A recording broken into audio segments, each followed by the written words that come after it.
সন্দেশখালীর আগরহাটি মণ্ডলপাড়া এলাকা।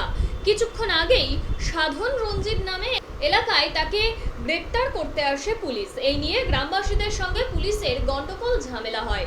তারপর অতিরিক্ত পুলিশ বাহিনী এসে গ্রামবাসীদের লাঠি উঁচিয়ে গ্রামের ভিতর ঢুকিয়ে দেয়। ঘটনাকে কেন্দ্র করে তীব্র চাঞ্চল্য ছড়িয়েছে গোটা এলাকায়।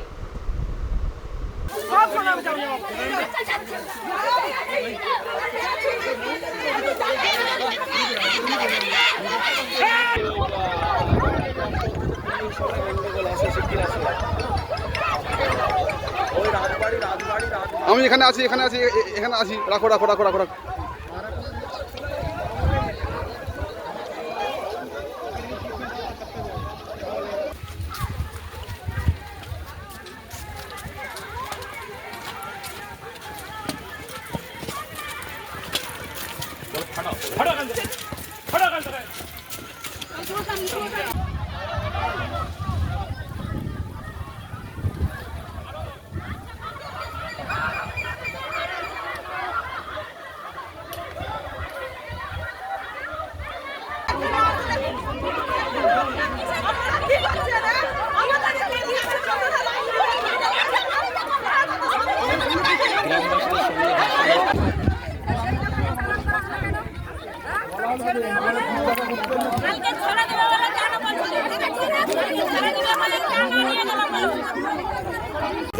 পুলিশ কর্মীরা ঘুষখোর পুলিশ কর্মীরা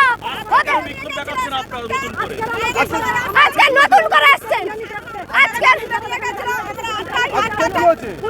আজকে হঠাৎ করে পুলিশ কর্মী সাধন রঞ্জিতকে তুলে নিয়ে যাচ্ছে। ওকে দেখে মনে হয়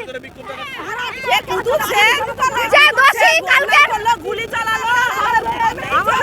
মদ খেয়ে তো টিএমসি ছেলেরা মদ খেয়ে ওখানে বোম ফেলেছে, ফেলে এত বিজেপি ছেলেদের নামে ধরে যাচ্ছে। বিজেপিরা থেকে বলে বিজেপিরা ছেলেরা থেকে মেরেছে, বোম মেরেছে। বিষ্ণুপিয়ার বাড়ি ওখানেই বাচ্চা ছেলেরা টিএমসি ছেলেরা মদ খেয়েছে। ওখানে মদ গাঁদা শাল মাংস টাংস সবই গুলি পিস্তল সবই ছিল। ফেলে আমার হাতে ঘরের পেছনে আমরা চাইছি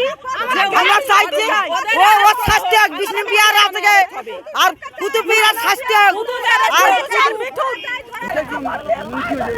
মূল হয়েছে সাধন রঞ্জিতকে পুলিশরা তুলতে এসেছে। কোনো অশান্তি ছিল না এই গ্রামে, পুলিশ এসেই অশান্তি বাজিয়েছে। কেন সাধন রঞ্জিত কি অন্যায় করেছে যে সাধন রঞ্জিত কাল তুলতে আসবে? কুতুব শেখ কাল গুলি চালালো, আমাদের ছেলে মেয়েদের মানে কোদাল দিয়ে কুপালো, তারা হসপিটালে মৃত্যুর সাথে পাঞ্জা লড়ছে। আর পুলিশ এখানে মজা দেখতে এসেছে, আমাদের দুপুরের ভাত খেতে দেবে না। হ্যাঁ, মমতা কি ঘুষ খায়? কত টাকা দিয়ে পাঠিয়েছে মমতা পুলিশকে?